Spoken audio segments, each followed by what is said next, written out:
Hi, it's time for Where Hollywood Hides. Here's Bob and Suzanne. Chicken joke! I'm Mrs. Cleaver. From Television City in Hollywood. Boy, the way Glenn Miller plays.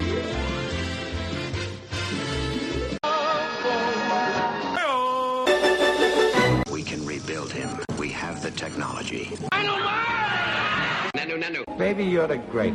Here comes the judge. More cowbell. Not special. There's anything wrong with that? And now for something completely different. There's no business like show business, like no business I know. Everything about it is appealing. Welcome to Where Hollywood Hides, podcast number 19.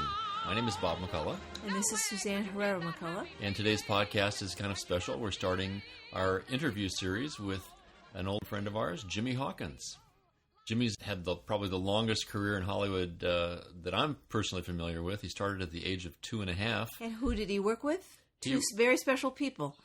Your two favorite people, Elvis Presley and Ricky Nelson. Is that incredible? Yeah, he's very unique among performers to have worked with those two guys, as well as with Jimmy Stewart, Donna Reed, Fred McMurray, a long list of the Hollywood I got a lot of info out of him. It's a great interview, though, and we'll get to that in a few seconds. So, let's talk about the weekend.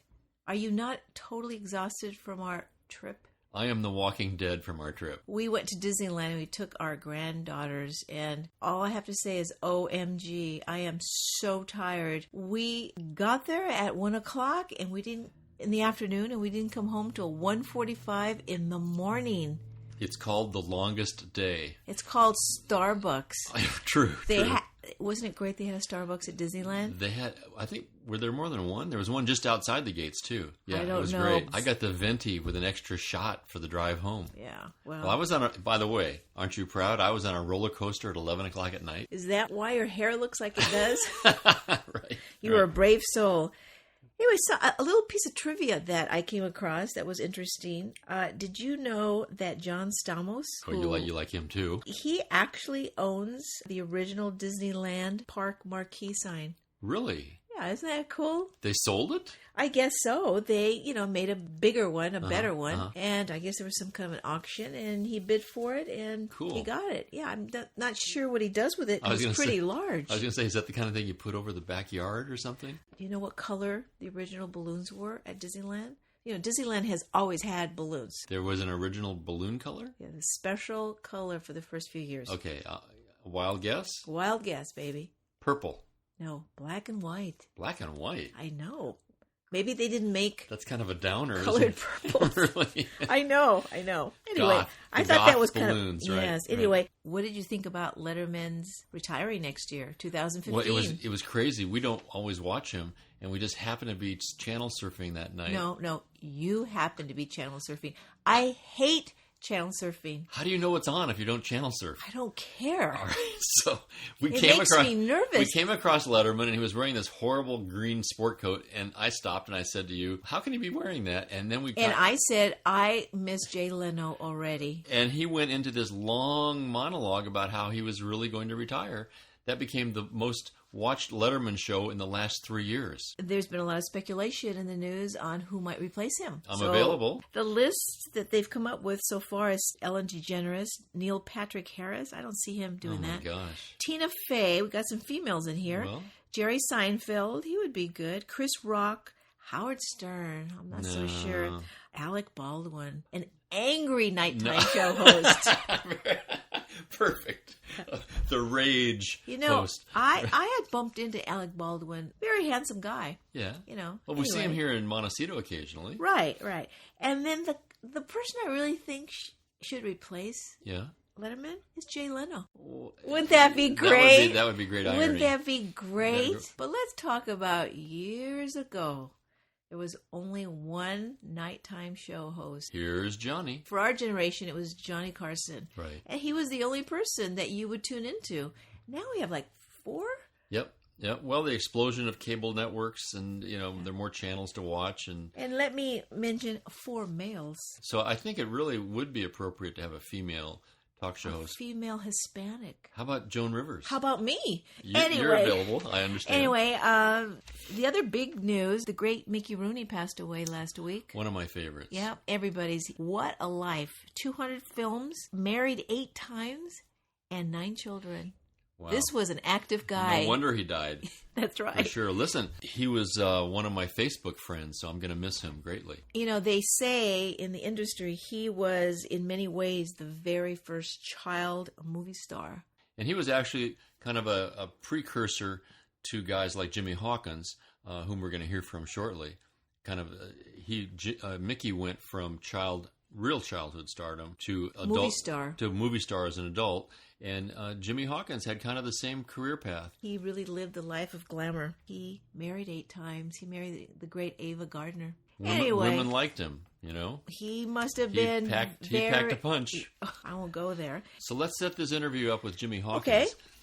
We met him at the Calabasas Cantina. Do you want to apologize ahead of time to our audience? Yes, I do. It's probably the noisiest restaurant I've ever been in. There's an electric train of some sort, like a model, kind of a large-scale model train. Very cute. Yeah, it's very Disneyland, if you will, and it goes overhead every once in a while. So it's a live interview in a real environment. Hey, before I forget, I want to remind everybody, please go to our website at wherehollywoodhides.com.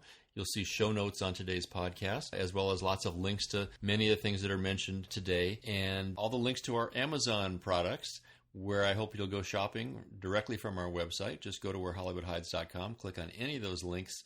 You'll find the world of products delivered at your doorstep, basically. So now, please get ready and join us. Lunch with Jimmy Hawkins.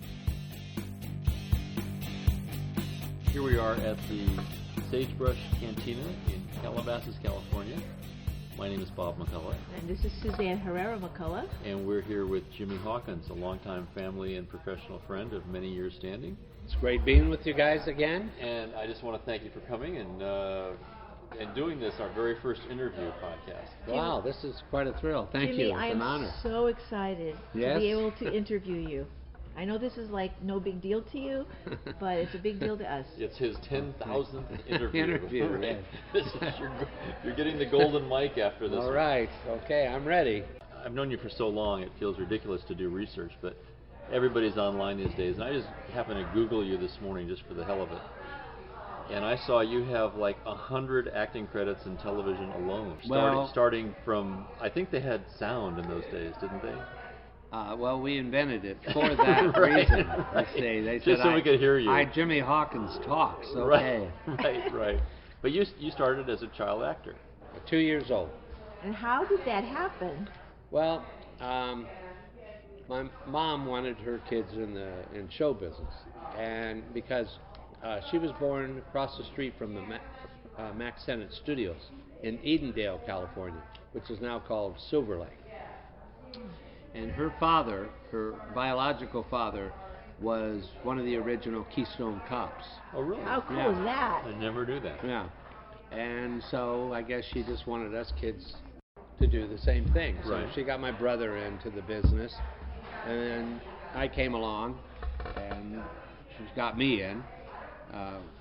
We had the same agent. There was an agent back in the 40s that handled every kid in town. Her name was Lola Moore.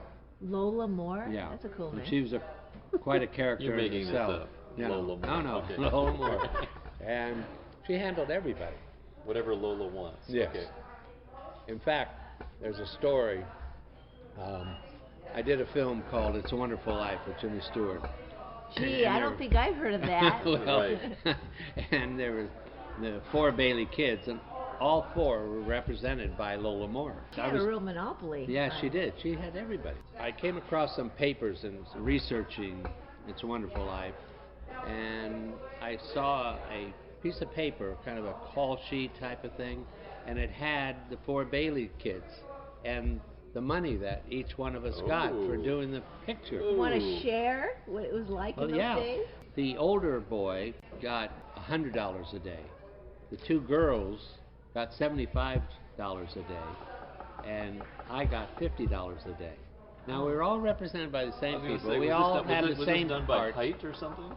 Well, that's funny you should say that, because we were on a talk show, and Larry Sims, who played the older brother and got the $100 a day, they said, just like you did, well, I wonder how they came to that conclusion.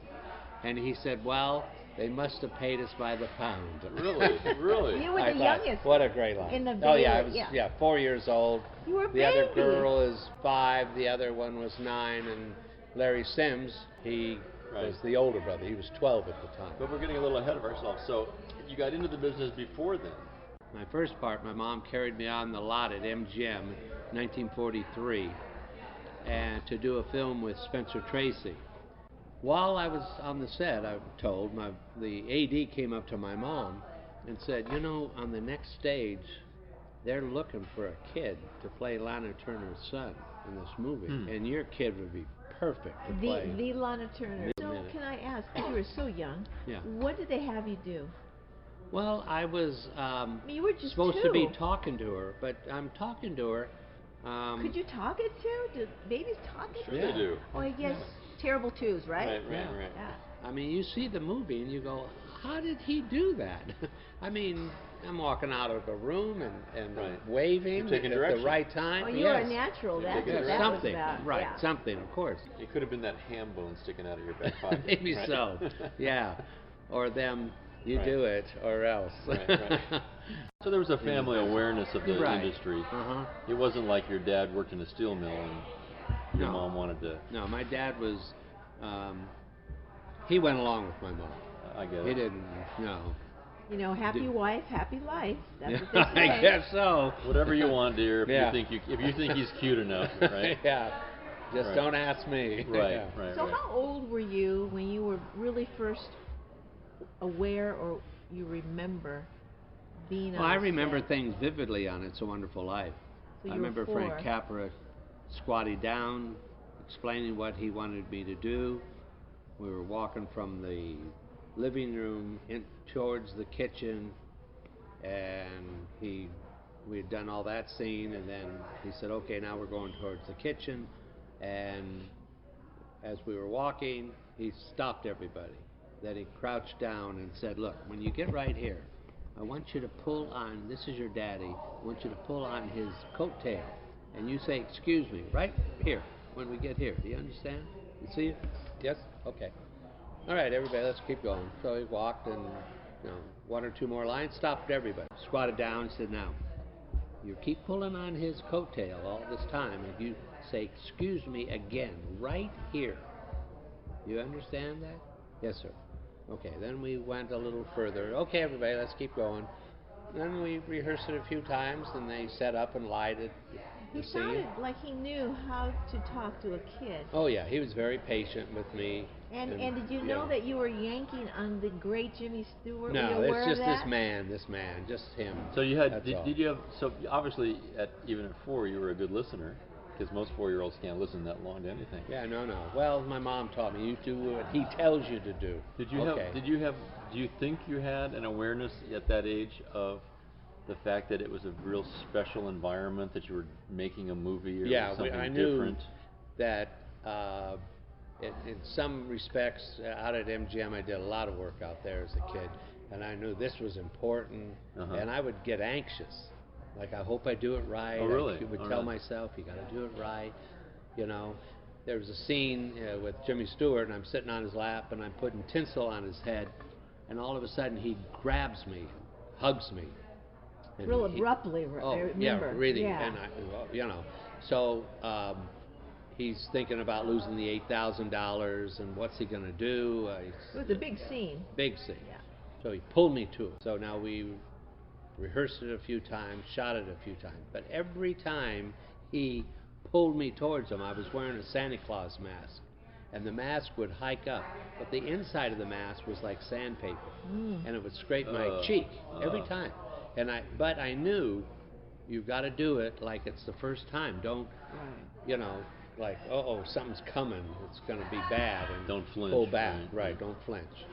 And so I knew that. I was aware of stuff like that. So did you get a bloody chin? No, it was just a cheek. It just got red. You it were had to. such a good student. Just like this. And not again. Why does he keep doing this? Right. Get it right, would you? And Donna Reed, do you remember working with the great Donna Reed? No, yeah, sure. I just remember this warm person. So you felt she was warm, because she came across that way. Yeah, no, she's very nice. In fact, years later, 10, 11 years later, when they were doing the Donna Reed Show, it was the very first episode, and they hired me to play Shelly Fabares' boyfriend in the show, Mary, their daughter. And that must have been quite a reunion. Yeah, it was, because I came up to her. We were ready to read around the table, the script and everything. And I came up to her and I said, Miss Reed, my name is Jimmy Hawkins. I played your son in It's a Wonderful Life. She said, I know. She said, we used to call you Rip Van Winkle. Why? I said, Rip Van Winkle? Yeah. Why is that? She said, because you could sleep any place, any time. Didn't make any difference. What was going on, all this commotion going on, and you would sleep, and then all of a sudden they're ready to shoot. They'd wake you up, and you'd be bright-eyed and bushy-tailed. A quick study. Oh, my goodness. And she said, you were very cute. I remember you. That must have been fascinating. Yeah.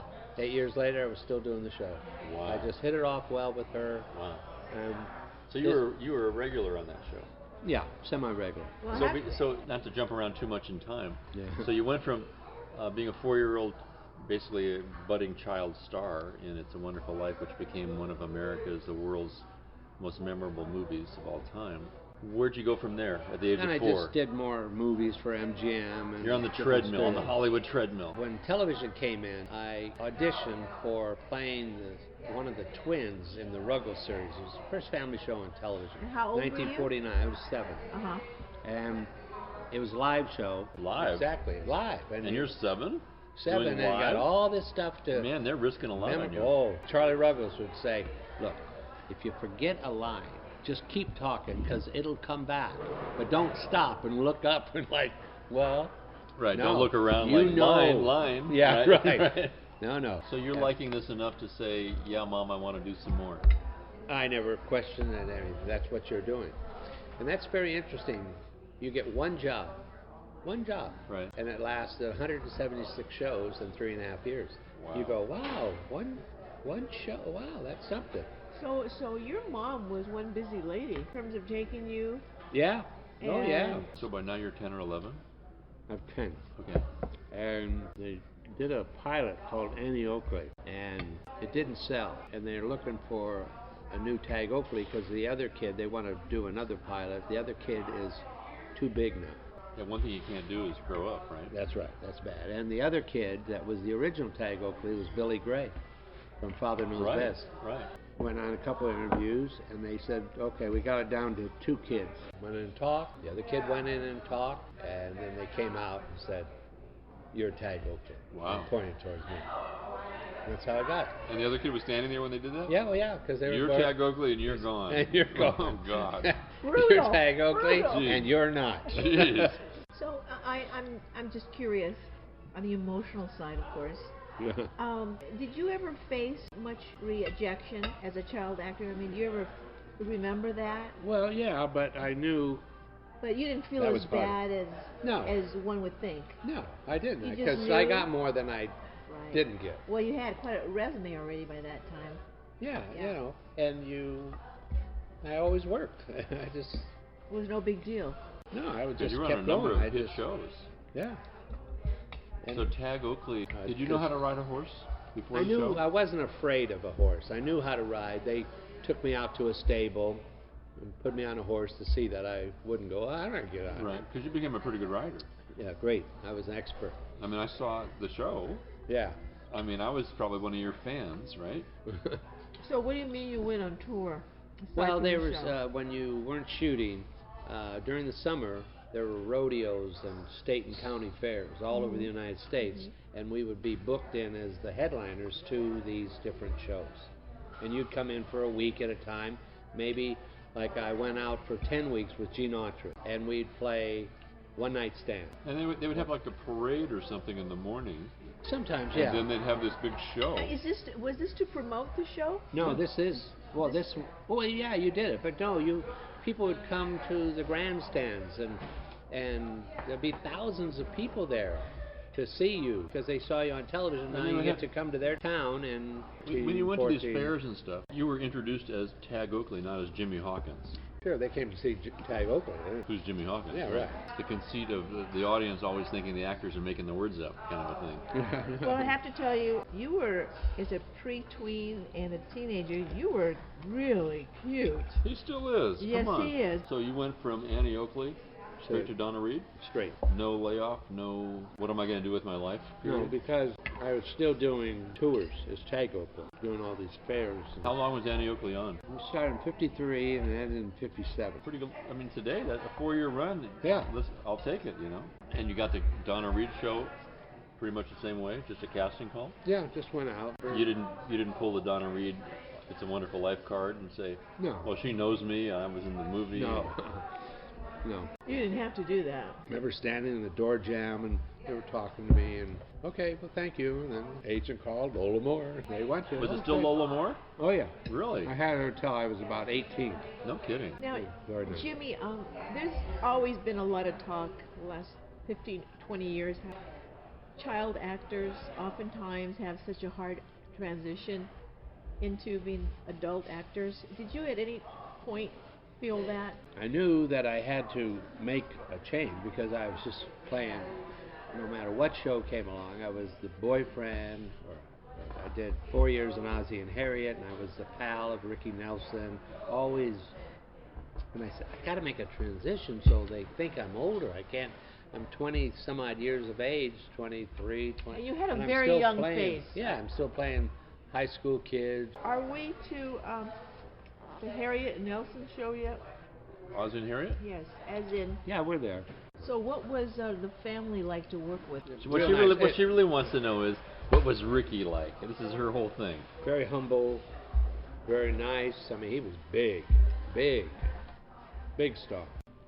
I just couldn't believe it when I was doing the show. How many of those were you in? Quite a few. Now, were you David's friend or Ricky's friend? Ricky. I was over at Columbia doing a movie called Zot, and my agent called and said, Ozzie Nelson saw you on the Donna Reed Show last night and wants to meet you. Did you call this number? So I called the number. Oh, can you come over? I go over there, and I'm talking to this guy. So all of a sudden, Ozzie Nelson comes in, and he goes, hi, how are you? And he told the guy, I told you didn't have to come over. Just make the deal with him. Oh, man. That's And the way to be cast. Yeah, I thought, wow. He said, the four preps do our show, and they went to National Guard. Right. So we're going to replace them with you. I saw all four of them. The four preps. But I don't sing. Right. I don't sing. Right. So that's the way it was. I remember I was at a key part of my career, and I get a call. They're casting for a picture with Elvis Presley out at MGM. So you're going from Ricky Nelson to Elvis Presley. Right. That's a big move. Yeah. So I'm out there, and I'm meeting with Joe Pasternak. He was one of the premier producers at MGM through the 30s and 40s. He's sitting in the casting office that I had been going to since I was 2-3 years old. Walk in, and there's the director, and the producer. Tell us about yourself. Okay, and then you go through the spiel. And Joe Pasternak looks at me and he said, were you on Petticoat Junction this week? I said, yeah. He said, he can do anything.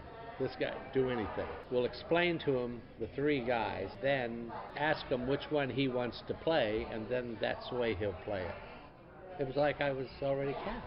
Once he knew, you were on Petticoat Junction, you must have liked the show. Sure. Obviously, sure. yeah. So they set up a meeting for me to meet with the director to tell me about the three different guys. Is this Girl Crazy? Now we're Girl Happy. Girl Happy. I knew the head of their acting classes out there. So I called him. I said, hey, do you have the Girl Happy script?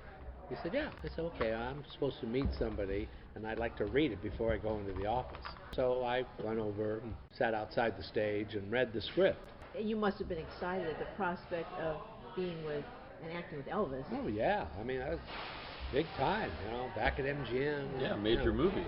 Yeah. So how many people do you think from your generation, our generation, can say they've co-starred with both Ricky Nelson and Elvis Presley? Well, I can't imagine many. I No. think you're it. And they were fundamentally the same role each time, weren't they? oh, of course. You were the sidekick.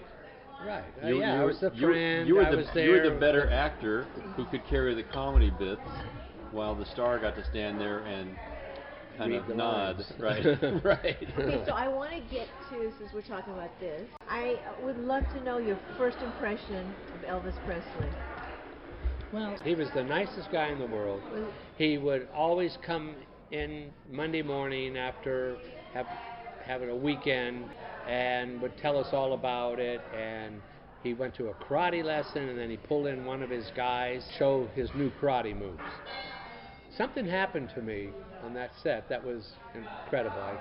Shelly Fabares and I were sitting in my dressing room, and we were shooting the breeze, you know, hey, God, we're here, we're doing, you know, see, this is a big thing for her to be Elvis's leading lady. Oh, it was a and huge then me deal. to be the sidekick. And so we're talking about how cool it is, and all of a sudden, there's a knock at the door.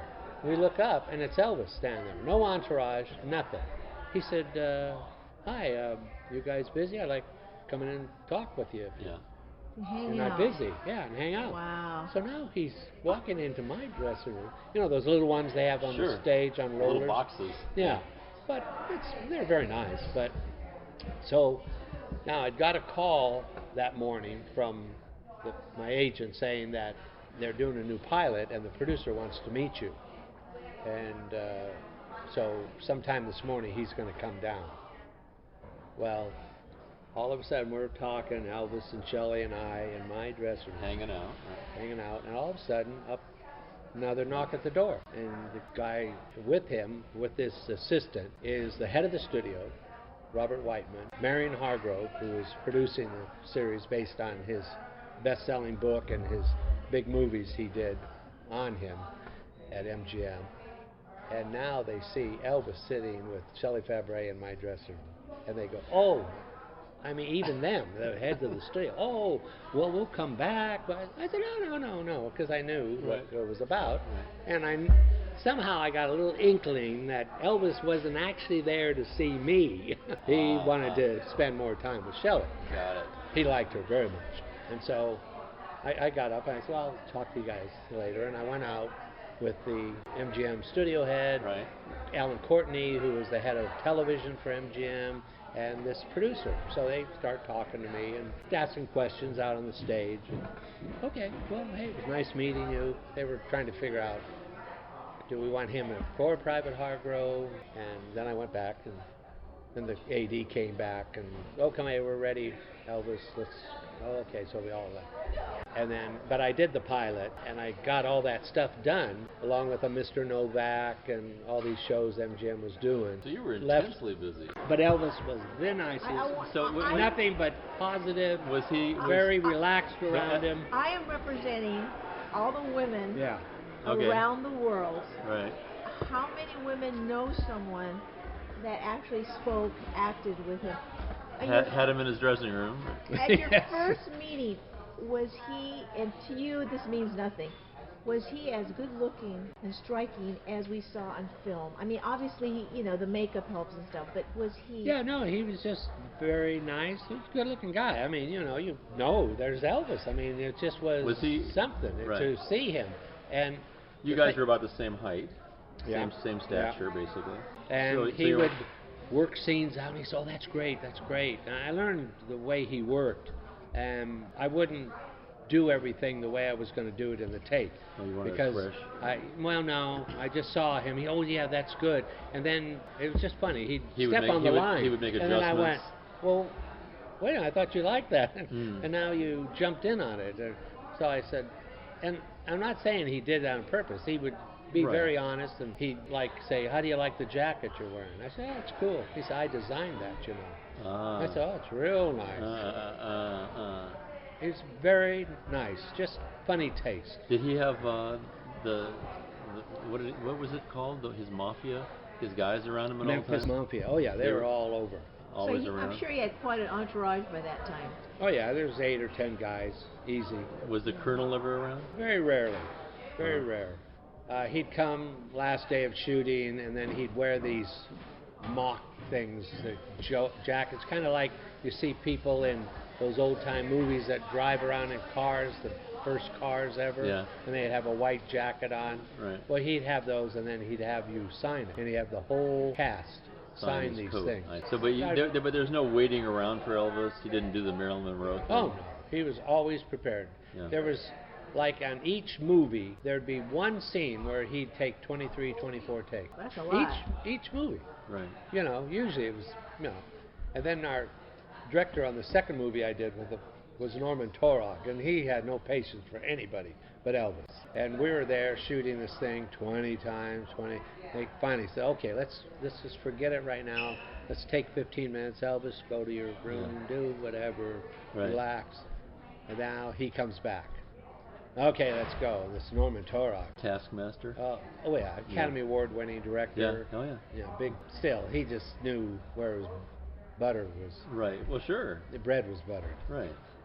It wasn't a Norman Torog movie, it was an Elvis Presley movie. You're right. I thought, I feel sorry, we're back after 20 some odd takes, if there was two other actors and myself in this scene. Right. I said, I feel sorry if they blow a line. Forget acting. That would have been you a take. You were always very glib as an actor. Were you that glib on the set? I mean, were you that fluent with your dialogue? Oh, always. I had my own rhythm. That's the one thing, like on Ozzie and Harriet. You had to say the, but, you know. If you, every word. Yeah. It was Ozzie's script. Right. But I never did. And the script lady went to him and said, Ozzie, look. Right. And like, he didn't say this. And he said, that's all right, don't worry about it. Because it worked. Right. Because if it hadn't, you would have. Yeah, he said, no, just say the way it's written. But your rhythm and your comedic timing, you brought with you. Yeah. You always brought with you. Right. That's which is who they hired. Which is what made you so castable. Yeah. But you were not a 12-take guy. Oh no. Not on your lines. No. I mean, hit the mark, say the words. Yeah, right. He's not a problem. We're going to get it done, and he's going to add some stuff to it. And do you think that was a part of the key to your popularity over the years? That people wanted to work with you because they knew that you were going to help the budget? Oh yeah, they want Buddy there to say the lines. I don't want anything. But if you can add something to it, sure. You know, all the better. Acting, good acting. Yeah, you know. Well, yeah. But there's some good actors that cost you money on the set because they have to think about it for 3 hours before they can say the words. Yeah, no. They hired you. It ain't going to be a problem. Right. We're not going to have any problems here.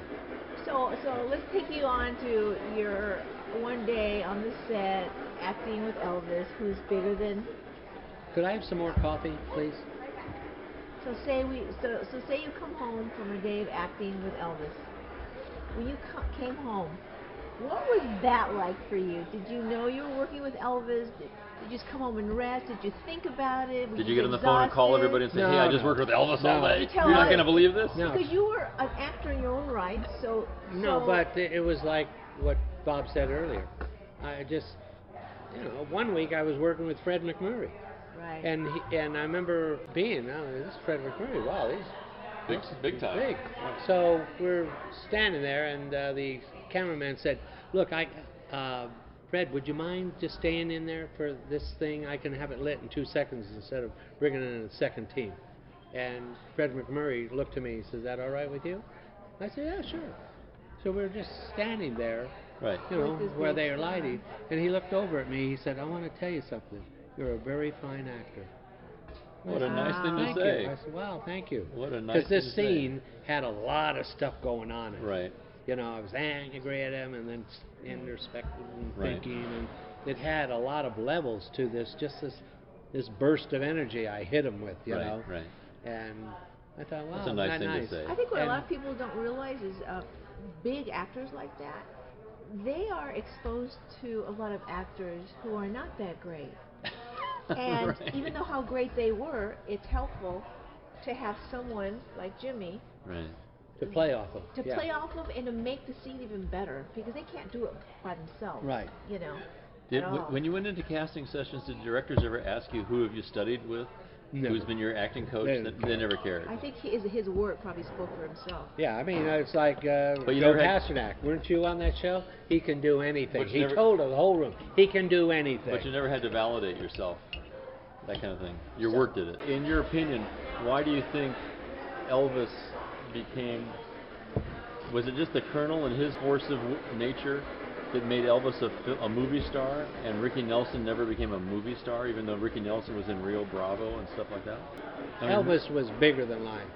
Even there, we'd do all these songs in the movie, and then we'd rehearse them on another sound stage to the playback. And the choreographers would come in, and he'd watch his dance-in, do the movements with us. Right. And he didn't have his entourage there, maybe one guy or something, and then it would just be maybe 5 or 6 of us on the set rehearsing these songs. And then he'd sit there with the guitar. And I remember he went into It's Now or Never by himself on the guitar. Mm-hmm. And he went into this thing, and I was sitting right next to him. I looked at this guy, and I went, He could sing. my God, he must be something live. Oh, yeah. I can see. Yeah. Because usually the playback is blaring, and Right. he's, we're in a car, he's, just lip syncing the Right, words, right. and then the words are taped to the dashboard, Right. and he keeps looking down to the Right. next line. So I read 1944 to 1974 was your acting. Well, really 68. Okay. I was preparing a movie to produce over at Paramount, and I get a call from the head of casting at Universal and says, hey, I got this thing, could you come over and do a day on this? And it was a series called Night Stalker. Yeah, that's it. Night Stalker. Kolchak the Night Stalker, something like that. Yeah, Kolchak, right. Right. And so, okay. I had done him a favor back in 62. Uh-huh. They were doing something at Universal, and he said, would you do this part for us? We'd really appreciate it. Yeah, sure, And now he's paying me back 12 years later. I don't know why, So you had a 10-year hiatus between acting? No, I had from 68 to 74. Okay, 6 years of not acting. Not acting, I quit, 'Cause you didn't have didn't any want age to. and nothing. You were moving on. I was getting into this other thing. Why did you stop? Well, number one, I was tired. I was burnt out. I just said, oh, God, I can't play another boyfriend or friend. The pilots that I did. You could have done the next Full House or who what knows? are those family shows? Maybe, those family but I shows. just... Did you have a sense that television was changing? Because in that time it was changing Oh, rapidly. yeah, my kind of character was out. They were beatniks, and I do a comedy version of beatniks. Right. And stuff like but that. in the 70s, things are But changing. they were all into, and I'm lucky to be doing this, If you were to characterize yourself at the height of your activity as an actor, what would you call up and ask for? If you wanted Jimmy Hawkins, what was your character? I want this guy because he does what? He looks like a good best friend.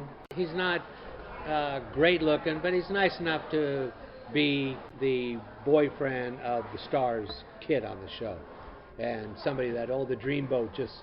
But he's not threatening, right? Right, yeah, but he isn't like, oh my God, what would he be doing with her? He's not Rob Lowe or George Hamilton. No. Right. And in fact, my dad asked me one time, he said, do you think you're a great actor? I said, no, I'm just great at doing what I do, but I'm not a great actor. No. But isn't that all you have to be to have a good career? Be good at what you do. Yeah, let's face it.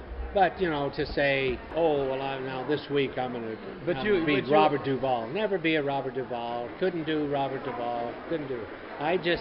My approach was, how would I say it if I was really saying it in real life? Right. I want to be as natural as I can. Did you ever play a psycho killer or Never. the bad guy? Yeah, never. You never played the villain? I hardly ever did any dramatic shows. They gave me a 12 o'clock high, and that was interesting because the guest star that week was Brandon DeWilden. I remember him who was my favorite kid actor of all time. He was in HUD. He was in HUD. No, yeah, he was in HUD, but he was in Shane. Shane. He was the Come little back, boy. Shane. That was a big deal. Big. So all my scenes were with him on this 12 o'clock high. So we had to go way out to Riverside to this air base where all the old planes were. So he asked, can I sit next to you as we ride back into town on the bus? Well, yeah. Wow. I think, wow, gee. So we stopped on the freeway. He was a movie guy. Oh, yeah. Yeah, he was a movie. He was a great actor. Yeah. He was somebody that had... But he was a sensitive, damaged kind of a guy. Yeah. He had something boiling in him. Something was You knew hurt. something was going on with this guy. Fine actor. Yeah. So now we're on the freeway and the bus stops, and all of a sudden up pulls a horse trailer. And there was a Pinto in the horse trailer. And he turned and he said, hey, look, that's like Pixie. Wow. And I went, My God, he knew the name of my your horse in from Annie the Oakley. Annie Oakley. Jeez. And So here you I were- just you were idolized impressed this with guy. him, yeah. Oh, big time. Big time. I just thought he was just But he great. probably thought you were great too. See, and who knew? Yeah, I know. You go, wow. So my point is, you were pretty much stereotyped as the boy next door, the Best friend. the best friend, boyfriend, acceptable. We could have him over for dinner, Yeah. and we know he's not going to pull out a gun. Yeah. Yeah, no, because all the shows I did. Petticoat Junction. Right. I did, and that happened again. I was in there meeting with the producer, Dick Wesson, of Petticoat Junction, first season. And they had a show called The Little Train Robber. And it was me and this other guy robbing the train in Hooterville. I liked Dick Wesson because he was a great actor. I liked him in comedy. He was under contract at Warner Brothers in the 50s. And I said, look, he's doing what you want to do. He's a producer. He's doing stuff, you know, and I just always aspired to that. And so I was just thrilled to be in him. And he said, okay, you want to read the thing? I said, I don't cold read. There you go. I don't cold read. Oh, well, okay. Well, just why don't you go outside, do it. I'll be seeing other people. And then when you're ready, just come in. Oh, okay. So went out and studied it. So I went back in, boom, I got the part. Then I did this series, and they did that thing. And then he wrote me in as a regular, as another new character. And I did about 7 or 8 more shows that year. And I loved it because, you know, here I'm working with him. He's the big honcho, and so this guy Was your typecasting as that kind of a guy, that very likable, relatable yeah, guy? but it was that interchangeable. But was that ever a source of frustration for you, not to get the role of Anthony Perkins in Psycho, for example? No, because I never went up for those parts. But They did didn't it think ever- of me that way. Did you ever want to be thought of that way? No, I just wanted to be whatever they wanted me. And it got to be I never had to go on interviews. Even when I was Andy Hardy, I didn't want to be there. They said, okay, well, we want you to come in and shoot a scene from the show. I told them, no, I'm not doing that. They said, oh, no, the only reason they want to show the network, NBC, who they picked as Andy Hardy. I said, well, give them the Donna Reed Show where I taught her to drive. And they did. That was it. I said, I'm not going to test. Did you ever read for a show or a part that you didn't get that you really wanted? Any sense of like, oh, darn, I blew that one? Or so-and-so got it and they never should have cast him? Yeah, that's happened. Yeah, I was up for, it was between me and another kid to play Burt Lancaster's son in some big movie. And I didn't get it. And the same with... How do you handle that as a young I didn't get it, that's all. You don't kick sounded yourself like, around? It sounded like, unlike But many some people- other kid actors growing up, he didn't take it quite as hard as some of the other Yeah, some people child go home actors. and start shooting heroin Yeah, no, because my they didn't get parents the part. taught me. Here comes the 1204. Right, yeah, I should explain. comes the train. The noise we're hearing in the background is this very cute little model train. Yeah, it's very nice. It's a cool little train. It travels around the ceiling of this restaurant Yeah. every 8 minutes. So, Jimmy, if there was one movie or TV show, do you have a favorite? Yeah, I have one Annie Oakley. That was the pilot. I loved that. That showed what I could do at that age. There was one Ruggles called Donald's Watch. And it was a live show, and every page, every scene, I was in it. Are those shows on Yeah, video they're on, today? Some are. I have that one. And the Annie Oakley pilot, 2, maybe 3 Donna Reeds.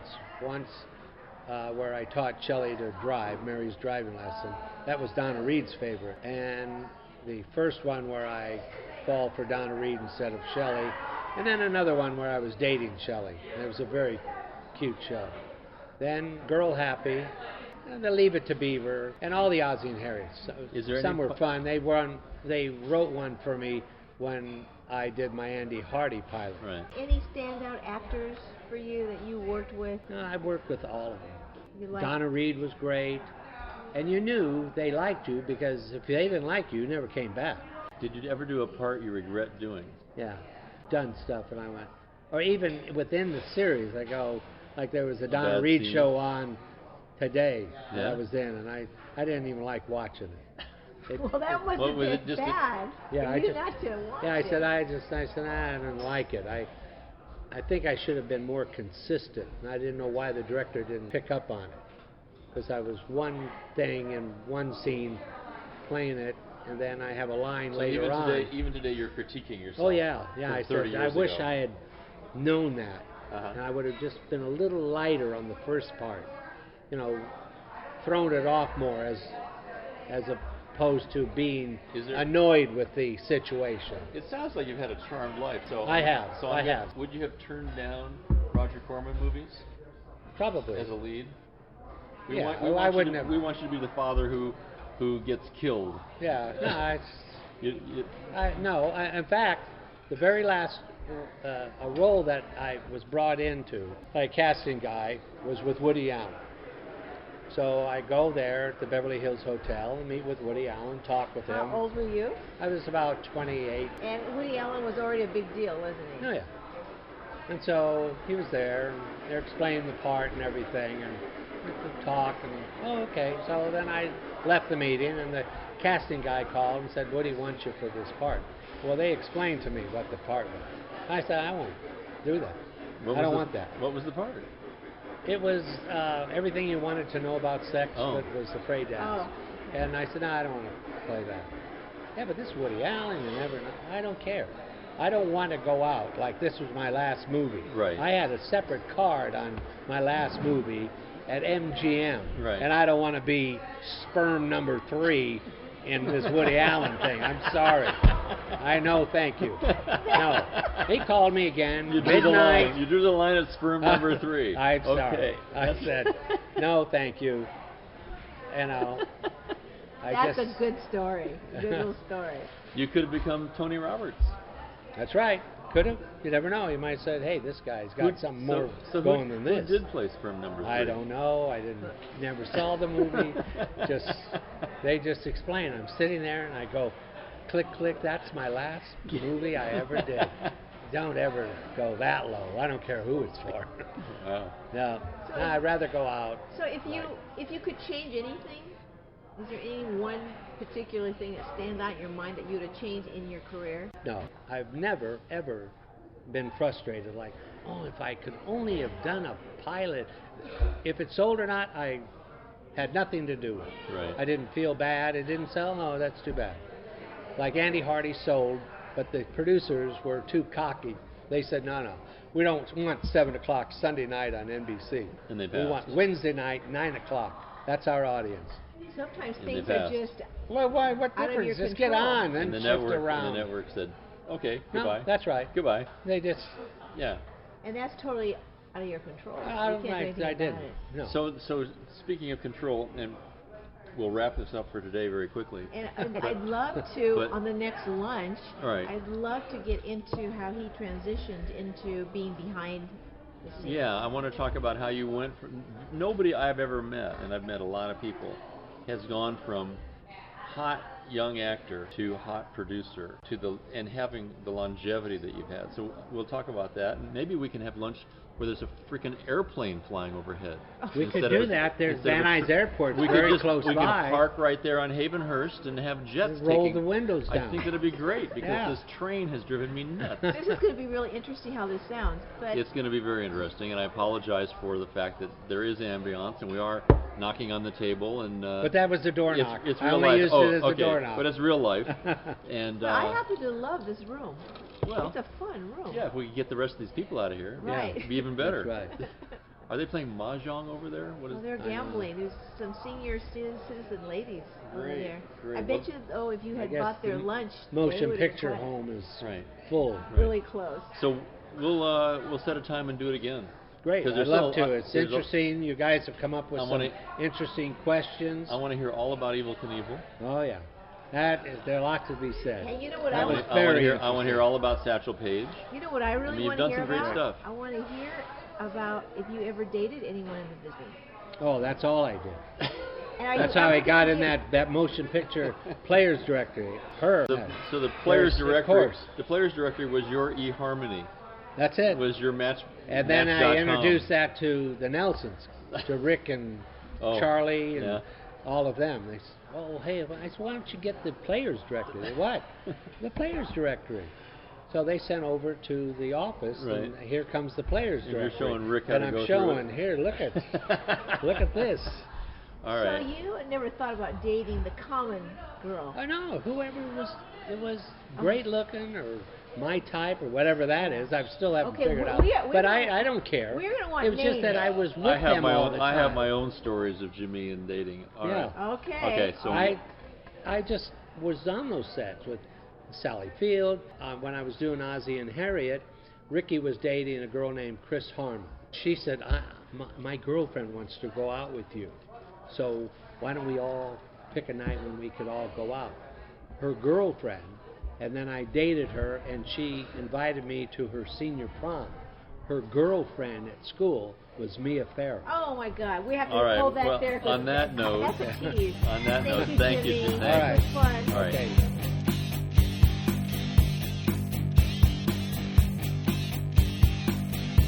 Today's music is provided by Chance McCullough, and you can hear more of his tracks at chancemccullough.com. Where Hollywood Hides is a website that has all the star news. All of the stars like Audrey Hepburn and Katy Perry and more. So please visit our page at wherehollywoodhides.com.